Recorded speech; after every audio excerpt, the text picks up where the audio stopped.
Hey, this is me, Ibrahim Ahmed Khan, and this is my final story Robe presentation.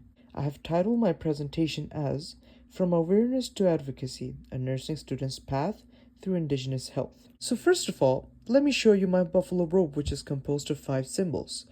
Pretty beautiful, huh? Don't worry, we'll talk more about this as we delve into the presentation. But before we start, let me just provide you some context about my chain of thought so we can be on the right page. So during this term, I've studied Indigenous health, resilience, and the systemic barriers imposed on Indigenous peoples in Canada.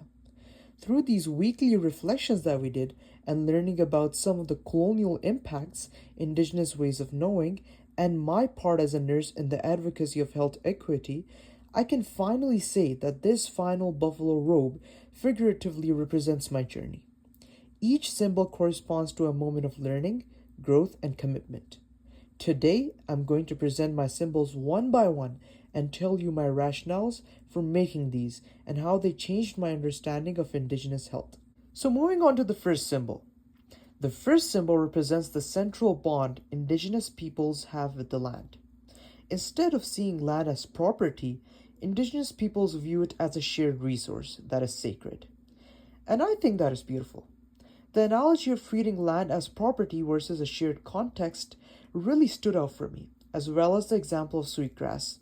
Sweetgrass, being the first plant to grow on Turtle Island, is braided in love and devotion for the land by the Indigenous people. The story of Sky Woman, who scattered the seeds of life all over Turtle Island, greatly connects us to the idea of nature and the level of reciprocity that should exist. Now, after talking about my thought process, let me tell you what the symbol actually represents. So the woman in the center depicts the Sky Woman from Turtle Island. Her hair resembles braided sweetgrass, representing her role in spreading seeds of life and the love for nature. Moving on to the second symbol represents the Indigenous ways of knowing, being, and doing, and focuses on the Métis people's resilience. Our class discussions and readings help me develop a fuller understanding of Métis culture, language, and governance, and it's interesting to note that their structure is egalitarian in nature, and their leaders are chosen in terms of skills rather than gender. So one of the most impactful lessons came from learning about the Métis script, which highlighted the colonial policies that stripped the Métis people of their lands. I was also moved by the notion of being twice blessed, referring to the Métis people's unique blend of Indigenous and European ancestry, which shaped such a rich cultural identity. Despite the challenges they faced, with everything from overhunting of bison to policies like the Pemmican Proclamation challenging their identity, Métis resisted and fought for their rights. Leaders like Loy Royale and events like the Battle of Seven Oaks demonstrated the Métis resolve to protect their culture and land.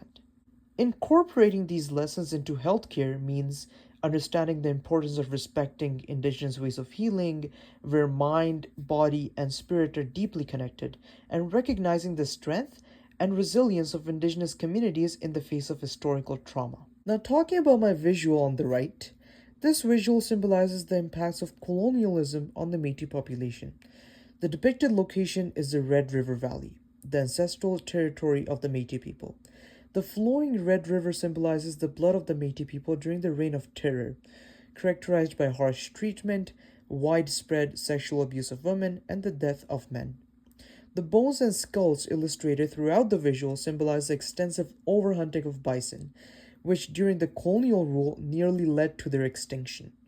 Overall, this visual symbolizes the darkest aspects of colonial rule over the Métis people of Canada that I felt were needed to be mentioned. Moving on to the third symbol represents the historical trauma Indigenous peoples have faced due to colonial policies, such as the residential school system and the 60s scoop. In the start of this course, I had a limited understanding of how deeply these traumas continue to impact Indigenous communities today. Intergenerational trauma, as well as systemic oppression, made me think of how history affects current health disparities. For instance, the loss of language, culture, the traditional means of healing contribute to the long-lasting struggles of mental health. With these insights, I appreciate the significance of trauma-informed care in nursing. Acknowledging past experiences in order to provide healing and culturally safe care. This reality prompted me to think about my ethical responsibility as a future nurse to tackle racism and push for safe care. I now see that cultural awareness alone doesn't cut it. I need to push back against systemic racism, make sure patients give informed consent, and keep learning about the specific health needs of Indigenous people. The symbol that I've created portrays an exhibition with the painting of Indigenous children as mere numbers, referencing the residential school system. The ribbon cutting ceremony in the visual features two hands. One is blood-stained, standing for the past violence and trauma, while the other is brown, showing my promise to help heal and fight for fairness in healthcare. Moving on to the fourth symbol. The fourth symbol represents my personal commitment to reconciliation and change in healthcare. Before taking this course, I felt shocked by the unfairness in Canada's healthcare system and how Indigenous people often don't even receive basic care. Canada's history of mistreating Indigenous people, especially by taking their children away, continues to cause lasting trauma. Today, Indigenous kids make up over half of all children in foster care, which was a really shocking news for me. Many of these kids find it hard to get back in touch with their families and learn about their culture. This pain gets passed down from parents to kids, which is known as intergenerational trauma. While financial compensation is important, true healing requires psychological and emotional support. My symbol shows this ongoing trauma. The left side depicts kids being taken away, and the other side, the right side, shows them trying to find out who they are and reclaiming their identity. As a nurse, I will try and make sure everyone gets equal care and advocate for healing and respect for Indigenous communities. Moving on to the fifth symbol. This symbol stands for Jordan's Principle and the struggle to secure equal healthcare access for Indigenous children. The heartbreaking story of Jordan River Anderson really opened my eyes to how disputes between governments over jurisdiction have delayed medical treatment for Indigenous kids in the past. I didn't grasp the full effect of these policies before taking this course. Jordan's Principle makes sure no child goes without care because of government inaction and has brought attention to the need for change.